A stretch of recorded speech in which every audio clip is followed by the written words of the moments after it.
Sasa kuhusu swala la kwenda kuenjoy Sinia restaurant, kiondoeni wasiwasi. Bili yote nishakia.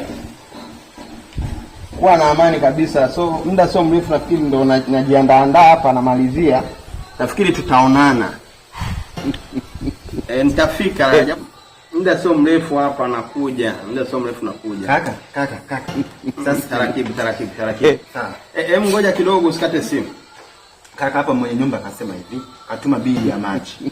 Bili ya maji umeme ni shilingi 5,000, bili ya maji ni shilingi. Unasoma peke yako au unasoma na mimi? Sasa ninakusomea kaka kama ugomvi. Weka simu chini hapa. Haya, hii hapa. Maji shilingi 5,000, umeme shilingi 5,000 hapo. Mimi nina hela. Sasa ndo nini sasa? Sina hela. Sasa tunalipaje sasa hiyo bili ya maji? Kwambie sina hela kwa sasa, wanivumilie. Kaka bili ya maji imekuja hapa. Ndio mwani wewe. Kaenda kunzigi lasi wewe njoo kutera. Sasa wewe kaka unaona kabisa kama ndio